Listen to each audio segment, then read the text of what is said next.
ఇప్పుడు కేవలం 7999కే up to 10 kgs వరకు బరువు తగ్గి అధిక బరువు నుంచి వచ్చే ప్రధాన సమస్యలను దూరం చేసుకోండి.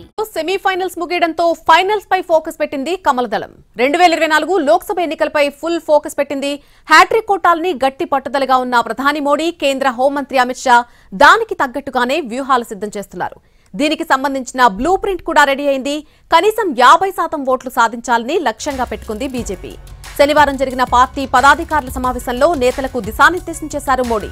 గతంలో కంటే ఎక్కువ ఓట్లు సాధించాలని, పక్కా వ్యూహంతో ముందుకు సాగాలని సూచించారు. ఇటీవల జరిగిన 5 రాష్ట్రాల ఎన్నికల్లో అద్భుత ఫలితాలు సాధించామని, లోక్సభ ఎన్నికల్లోనూ అదే రిపీట్ అవుతుందని ధీమా వ్యక్తం చేశారు ప్రధాని.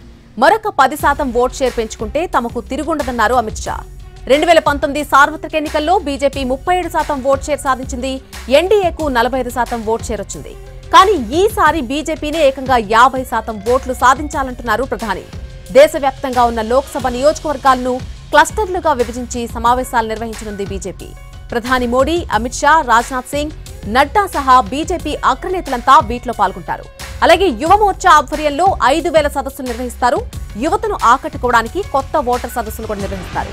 అయోధ్య రామమందిర ప్రారంభోత్సవాన్ని తమకు అనుకూలంగా మార్చుకోవాలని బీజేపీ ప్రయత్నిస్తోంది. జనవరి 1 నుంచి రామమందిర ఉత్సవాల ప్రచారంలో బీజేపీ కార్యకర్తలు పాల్గొంటారు.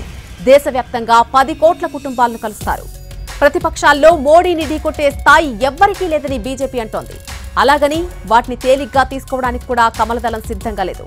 వాటికి అసలు ఏమాత్రం అవకాశం ఇవ్వకుండా పక్కా వ్యూహం ప్రకారం ముందుకెళ్లాలని బీజేపీ భావిస్తోంది. మరోవైపు ఈసారి 100 మంది ఎంపీలకు బీజేపీ టికెట్ నిరాకరించే అవకాశాలు కూడా కనిపిస్తున్నాయి. పనితీరు సరిగా లేని వారిని, వయస్సు పైపడ్డ వారిని తప్పిస్తారని చెబుతున్నారు. 2019లో కూడా అడ్వానీ, మురళీ మనోహర్ జోషి, సుమిత్రా మహాజన్ వంటి పెద్దలను కూడా ఇదే కారణంతో బీజేపీ పక్కన పెట్టింది.